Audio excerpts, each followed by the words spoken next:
Welcome to the Modern Moron, where we take a brief break from the shitstorm that is our civilization and spend some time talking about the hugely popular Ted Lasso, some of the characters, and its co-creator Jason Sudeikis. Part of the show's attraction is that despite the aforementioned shitstorm this planet seems to be currently embroiled in, Sudeikis and Ted Lasso seem bound and determined to find a bright spot, grab a hold of it, and refuses to let go, all in the midst of their endearing characters, challenges, and flaws.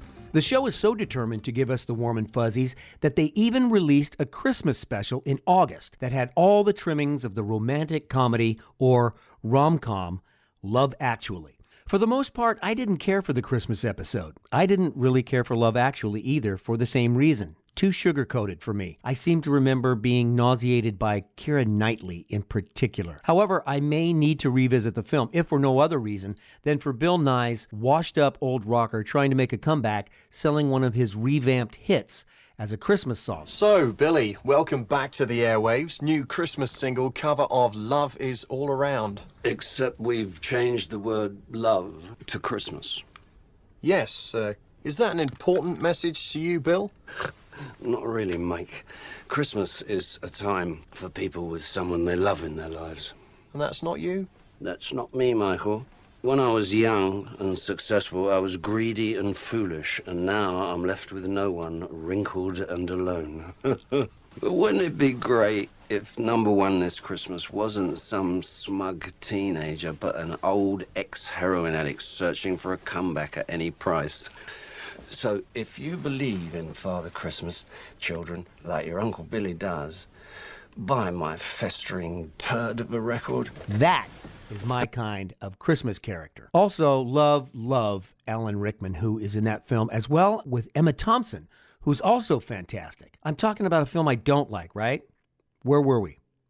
Ted Lasso, the Christmas episode, a number of homages to Love Actually in the episode, and that's why I didn't like it. Okay, moving on. We then begin talking about our favorite characters in the show. First off, we can't remember the name of Roy Kent, who is played by Brett Goldstein. He's probably my favorite character because, well, he's old, at least by professional soccer standards, and he's angry. Any thoughts, Roy? Jamie Tartt is a muppet, and I hope he dies of the incurable condition of being a little bitch. What more could I ask for? He also has a podcast, Yuck, and I hear it's very good. It's called Films to be Buried with Brett Goldstein. He has a guest every episode and finds out about films that stand out at different points in the lives of those guests. A focused podcast with a point. That's interesting. Regarding Brett Goldstein, there are two articles in the bottom of the description from Vulture Magazine, which is an online website. What website isn't online? I'm stupid. Offering entertainment and is an offshoot of New York Magazine. That's why I bring it up. Here's an excerpt from one of the articles where Brett talks about how he got the role of Roy Kent. Now, I really want to read this as Roy Kent, but my daughter thinks I do embarrassingly lousy impressions, and I'd like to tell her to f*** off.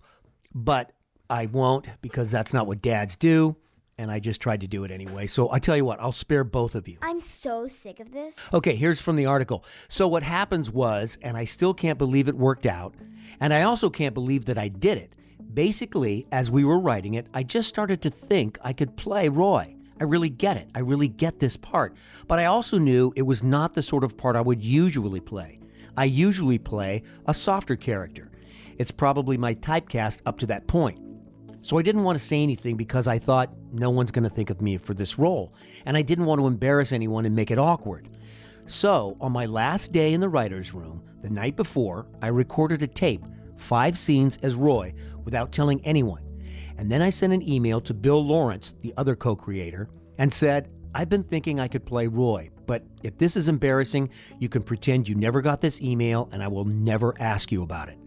Then I got a message from him at like 3 a.m. going, oh, this is good, let's see. And then, very luckily, it all went ahead, end quote. Isn't that a nice story? Regarding Hannah Waddingham, who plays the owner of the football club, I'm embarrassed, truly, to say I get a little too exuberant in describing her statuesqueness. Calm down, Boomer. And having to stomach listening to myself is making me more aware that nobody wants to hear an old man talk about the opposite sex That's disgusting. in any sort of desirous way, except maybe other old men would be willing to hear it. I wanted to leave it out, but then I thought, f it.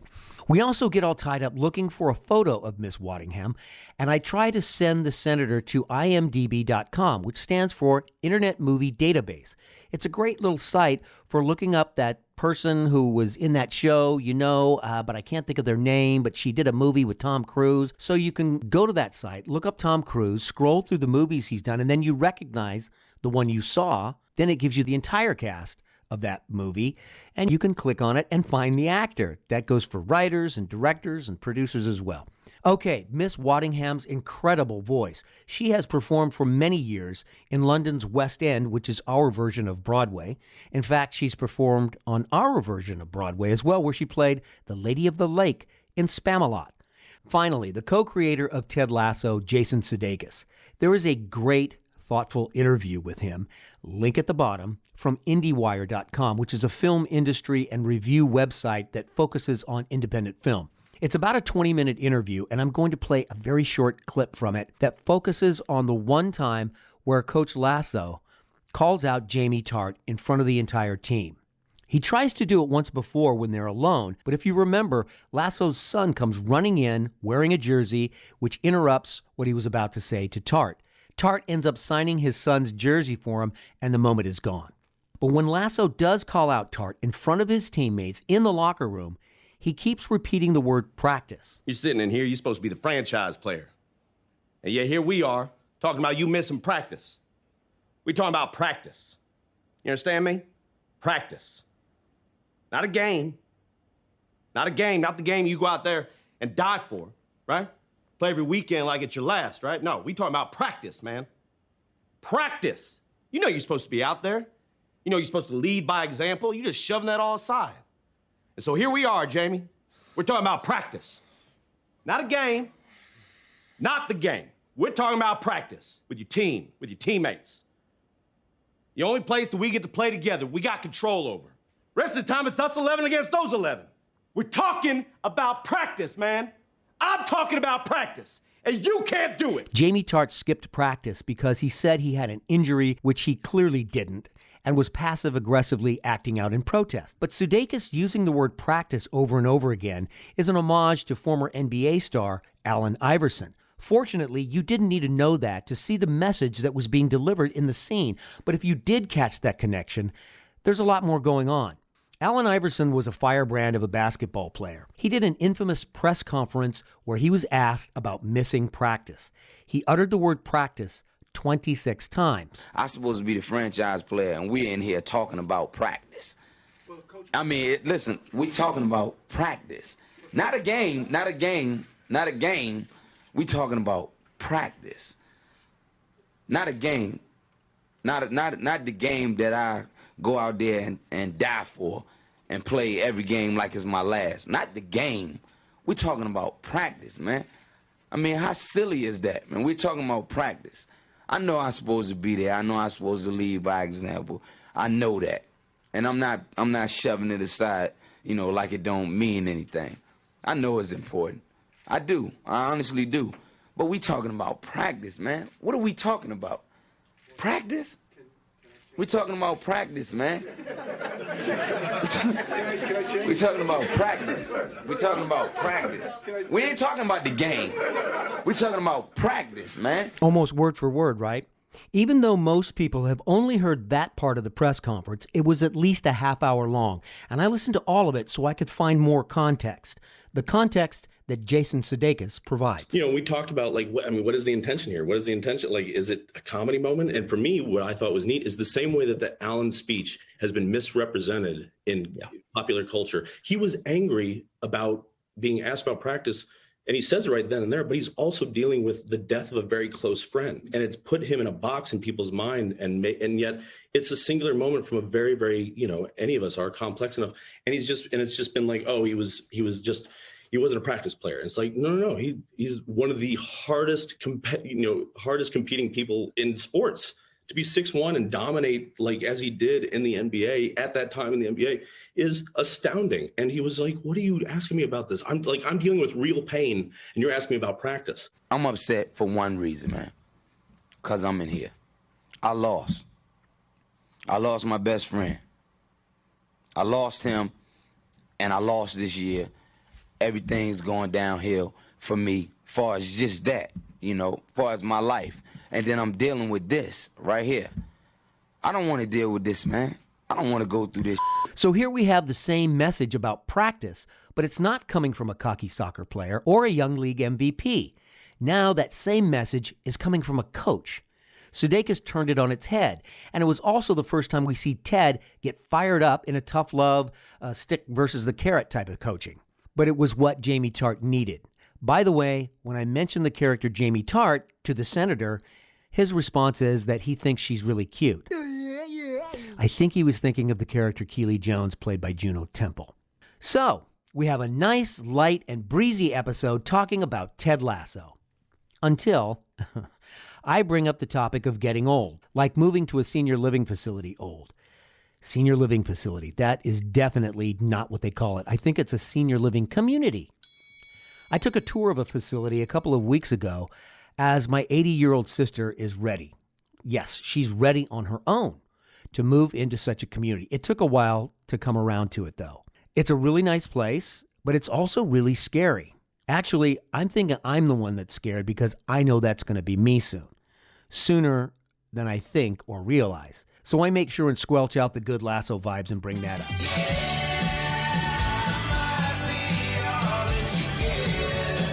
You're welcome. Enjoy.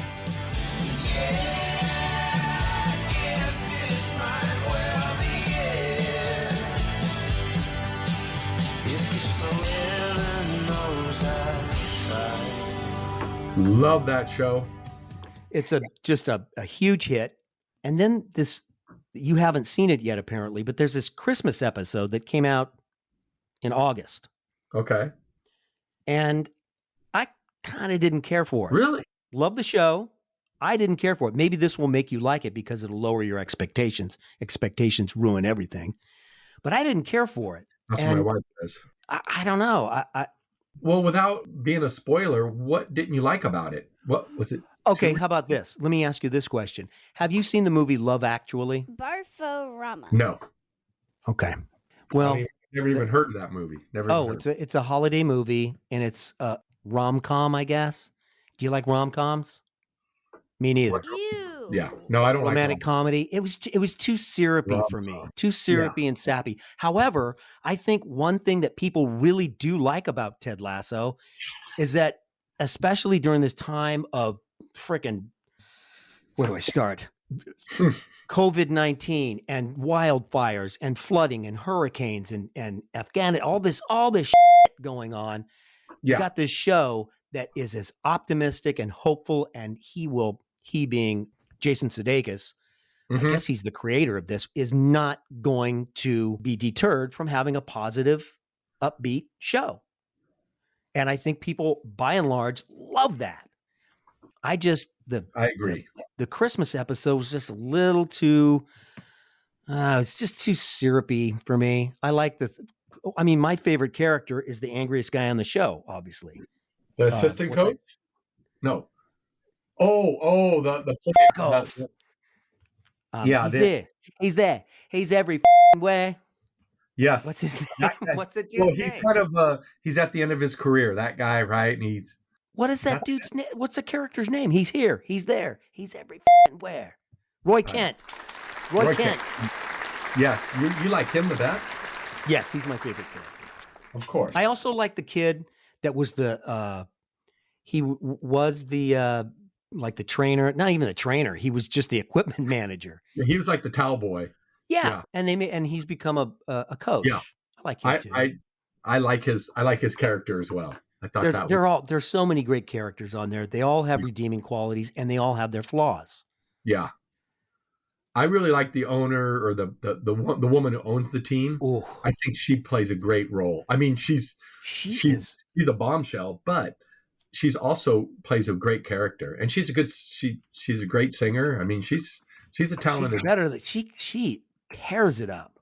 She's incredible. I think she's done a lot of whatever London's version of Broadway is. Her name is Hannah Waddingham. Is she Australian? Is she from Australia? I don't know. Hannah Wannon was born in 1974 in Wandsworth, London. Oh, Wandsworth. Okay. Her family was involved in performing arts. She is, I mean, she's statuesque. Yeah, I really like her character. I really do. Did you see the episode where her best friend came back with her daughter, and the daughter and her were spending time together? Yes. Yeah, I saw that one. Yes. And when she stuck her head into the bedroom to say, "Hey, you want to go here or there?" Do you remember that? Yes. She was wearing a white, like, cashmere sweater. Yes. I have no idea what dialogue was said because I couldn't take my eyes off her chest. That's disgusting. She is. I was like, her breasts are like a Viking breastplate. You know what I mean? She should be wearing a helmet with horns that stick out of it, and she should have a sword and be riding a chariot. I think she's like, Wow. I wonder if there's anything you could look up, like some more pictures of her, like on the internet. Hannah Waddingham. I think she's a 6-footer too. Oh, I would imagine so. Yes. No, she's 5'11", but still, that's a tall drink of water. She must wear heels. She wears heels on the show. And her voice, just everything adds up to quite a presence. Yeah, I'm in love with her. You are. No, you're in love with her. I like the woman that played her best friend. Her best friend was only on the show. Her name's Ellie Taylor, Flo Sassy Collins. Oh the actress's name is Ellie Taylor. She's adorable. Wow. Who is your favorite character on that show? Well, I really do. I think it's her. I think it's oh, really? Rebecca, the character Rebecca. Rebecca, yeah. I really like her character. I really do. And of course the main, Ted Lasso, that guy, you're so right. He's such an optimist. He's just been kicked in the teeth, right? And he just kind of like, we have a friend like that, Wolfie. You and I? Yeah, Wolfie. You can say whatever you want to Wolfie, and he's going to be like, yeah, okay. He's like such a happy. But Ted Lasso's got he's got some skeletons in his closet. Oh, yeah. Yeah, they come out a little bit. I think that his anxiety attacks, they come from somewhere. Yeah. Yeah, that was interesting. I didn't see that coming, actually, in that episode where he had the panic attack in the bar. In the first season or the second season? The first season. Yeah, first season. Yeah. Yeah, I didn't see that coming. That was kind of interesting. The dude that plays Roy Kent, his name is Brett Goldstein. Okay. He has a podcast. Really? Mm-hmm. God, why are these people copying us? Dang. I don't know, man. Wow. I should send you. There's a picture of him and your favorite character. What's her stage? What's her real name? I don't know, but you're going to like this photo. Are you texting it to me? Okay, hang on. I'm going to send it to you right now. Damn it. Settle down. It's okay. Copy link. I just wanted to copy the fucking link. Hey, stupid. I'll edit this out. Just give me I'll look it up myself. We'll go to imdb.com. Hold on. imd.com. IMDb, Internet Movie Database, which is very handy if you want to look up a show, you want to look up an actor, that person that was on that thing. I didn't even know this existed. IMDb? Yeah. Really? Wow, that's interesting. There's some interesting stuff on it. Okay, so I go to search, and what am I searching for? Brett Goldstein. Brett Goldstein. You know what also baffles me or I'm curious about on that show? Like Jamie Tart. Who plays Jamie Tart? Oh, she's a cutie. I love her part 2. I love her. She's a cutie. Who? Jamie Tart. Moron. Jamie Fart. I don't know what her name is. What's Jamie her name? Tart is a guy. Oh. First of all. Who's the other chick who plays? It's the smart ass guy. Jamie Tart. Jamie Tart. I love the scenes on the soccer field. Those are my favorite. That dude, those guys can handle a soccer ball. Yeah. Oh, you know who was another one of my favorite is Cristo Fernandez, who plays Danny Rojas. Danny Rojas, football is life. Right. The product you'd most like to get into business with is joy. Sí, mucho joy. I don't know if I can get you paid for that though, Danny. I like to give away joy for free. Oh, All right, thanks, Danny. You're welcome. Hey, football is life, Capitán. Ay, ay, ay, qué feliz estoy, como si estuviera en mi... Football is life. That was good. That was really good. He's great. He's funny. Yeah. But what about the girlfriend? The girlfriend that was Brett Goldstein's girlfriend. Well, it was his new girlfriend. She plays like she's the model. She's always around. What's her name? I'm looking. Keely Jones is the character's name. Yes. Who's played by Juno Temple. She's a cutie. I like her. Yes. She's a cutie. I still don't. I see Brett Goldstein, but I don't see the bombshell. I'm really bummed about that. Oh, Jesus. All right. Boy, a lot of stuff I'm going to have to cut out. Is it? So you click on Brett Goldstein, right? I'm on there. Yep. I clicked it on. Okay. Then scroll down to where you see photos. The 1, 2, 3, 4, fifth one from the left is a shot of him and Hannah Waddingham, a.k.a. Rebecca Welton. Do you see it? Okay, go down to photos. Oh, yes. Oh, You just clicked on the full photo, didn't you? she's all in black. Yes. And quite a plunging neckline, if I do say so myself. Two huge morons. She makes him look small. I mean, she's like... She's 5'11". She probably has heels on. Wow. Yeah, that's something, isn't it? Wow. Well put. She's beautiful. And very talented. I think she's really talented. Serious. What else you got on that? That was good. Yeah. The only other thing I have, and this is we should do a whole separate episode on this, I think, is the fear of getting old or generally being afraid. I'm terrified to leave the house anymore. And last weekend, me and my niece and nephew went to look at a senior, how do they call it? A senior living community for my sister, who's 80. Okay. And that has got to be fucking scary. You're moving out of your house that you've lived in for 10, 20, 30, 40 years. Right. You're getting rid of your shit because you don't need it anymore. You still like to think of yourself as independent. I think one of the biggest fears of getting old is I'm in the way. I don't want to be in the way. I want to contribute. I want to help. But instead, I'm the opposite of that. I don't want to be a burden to anybody. Yes. Not only do I not want to be a burden, I want to be of assistance. And one of the only remaining ways when we get that old is money.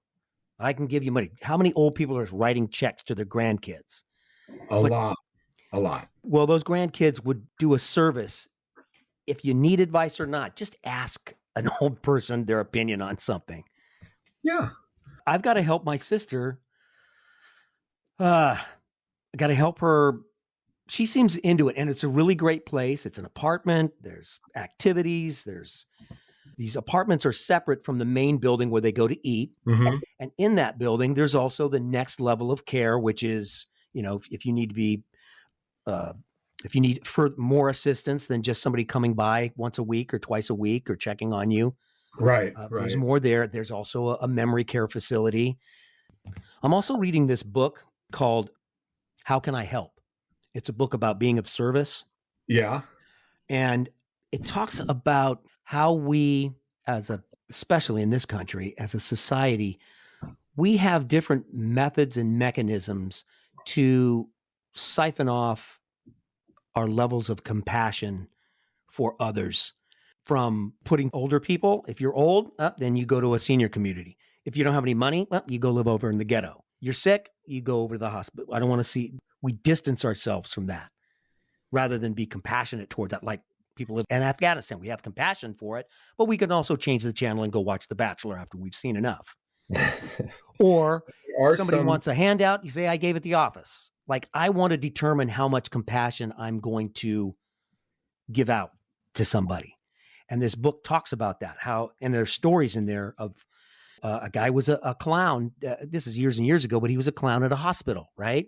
Back when kids might like clowns. And he even talks about, you have to be really careful if you're going to be a clown because, some kids might be scared. Yeah.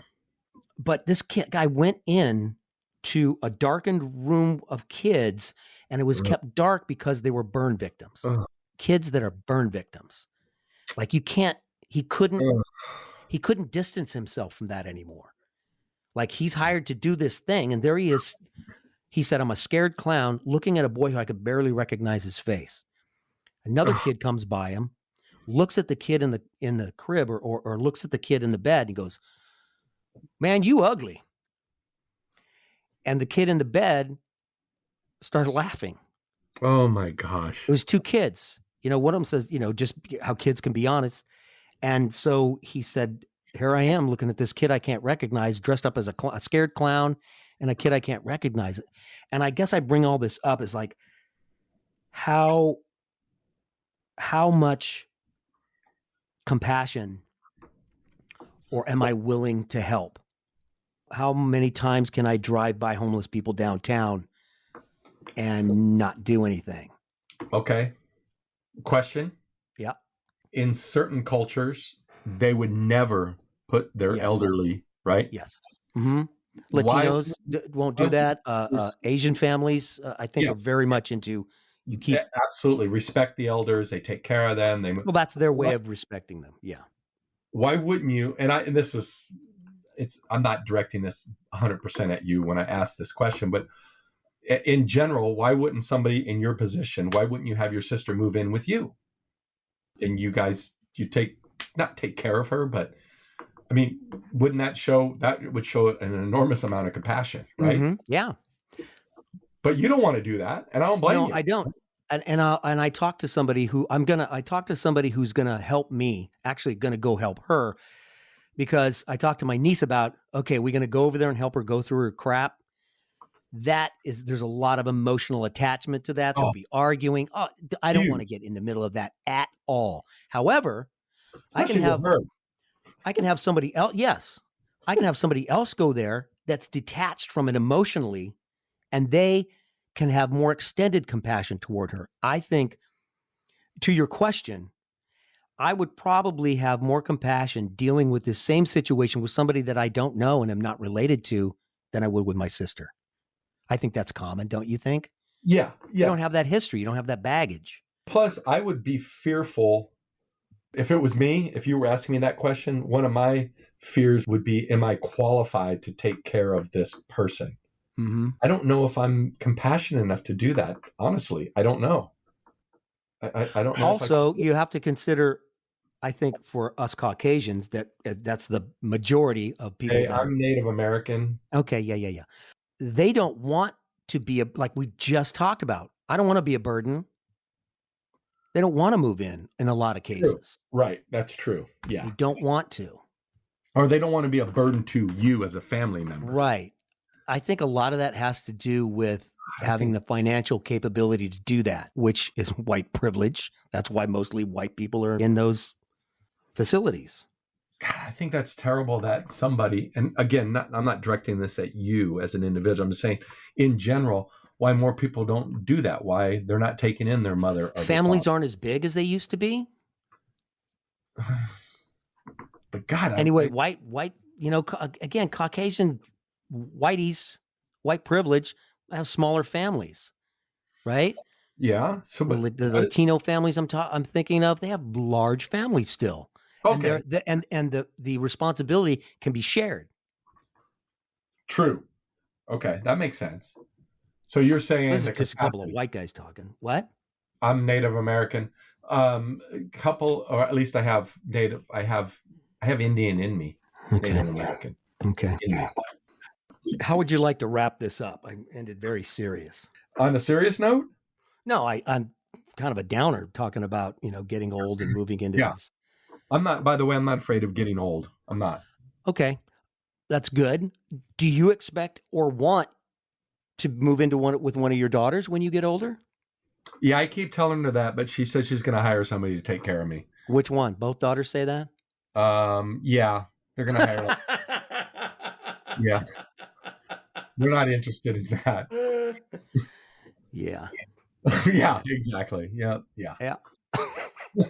All right. Well, I'm telling you, get a couple of RVs. We'll park them in the back of their property. Why don't I'll check on you one day. You check on me one day. Oh, that would be wonderful. Serious. But I don't want to talk to you all the time. I don't want to have to see you all the time. I don't want to talk to you all the time. No, we need space. We need a lot of space.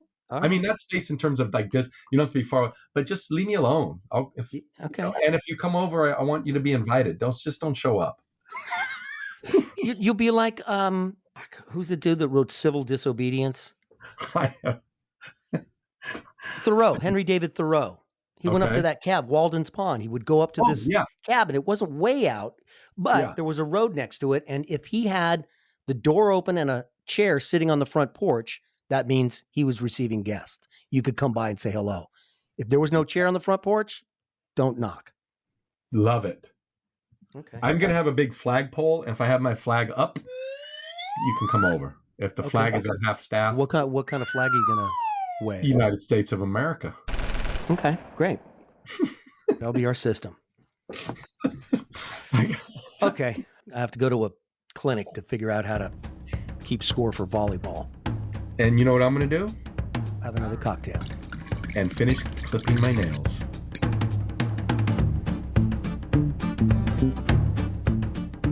I guarantee you this topic will be discussed many more times on this program because it's hugely popular with adults 25 to 49 and males 18 to 34. Wait, that's not our demographic. Come on, you know who you are. There is so much more trivia I could unload on you regarding Ted Lasso, but there's just not enough time. Isn't there? There's no time limit. It's just the 2 or 3 of us. For example, you may already know that Hannah Waddingham played the character Septa Unella on Game of Thrones, which I have never seen. And in one episode, she underwent about 10 hours of water torture on set to get approximately 90 seconds of usable takes. True story. I read it on the internet, so it has to be true. A quick COVID note about our friends in this country who are not getting vaccinated. Apparently, I don't know if you know about this, but the states where the COVID variant is spiking happen to be red states, which are also states where vaccinations are severely lagging. Can you imagine? Well, here is the governor of one of those red states, of West Virginia, Governor Jim Justice, great name, telling his citizens to put down their conspiracy theories and get vaccinated. For God's sakes a living, how difficult is this to understand? Why in the world do we have to come up with these crazy ideas, and they're crazy ideas, that the vaccine's got something in it and it's tracing people wherever they go? And the same very people that are saying that are carrying their cell phones around. I mean, come on. We just need to use good sense and get ourselves vaccinated, and then we'll stop this thing. Red state, Republican governor, God sakes a living. That's a good old boy right there. Also, as of this recording, the San Francisco Giants are the first team in baseball to clinch a playoff berth. Congratulations, Giants. Okay, that's it for realsies. Thank you for listening. Please forward this to a few people you think might enjoy it, or as a practical joke, to some people that you think will hate it. Just forward it, and we'll see you next time on The Modern Moron.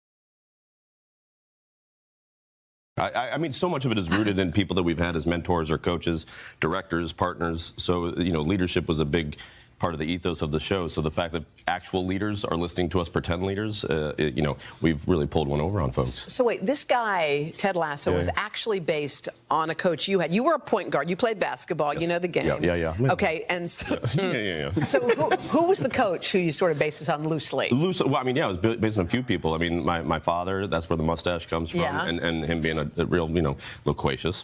And then my high school basketball coach, Donnie Campbell, it was a fellow from a small town in Kansas who spoke in those little aphorisms, like, Sudeikis, you look more nervous than a long-tailed cat in a room full of rocking chairs.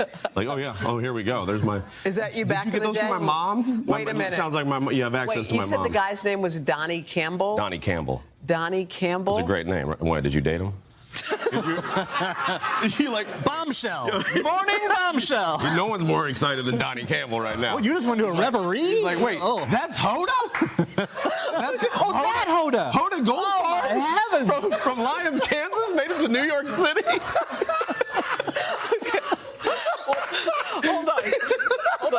to show you your Donnie Campbell. Take a look. No. Hi, Jason. This is Coach Campbell in Kansas City. Just a short reach out telling you how proud we are of you with your success you're having with the show Ted Lasso. We need to get you back in Kansas City, and we need to play some one-on-one because I know you can't play a lick of defense. Yeah. Pretty cool. Yeah. So, He would call me Jason Sudeikis because he said I had no D.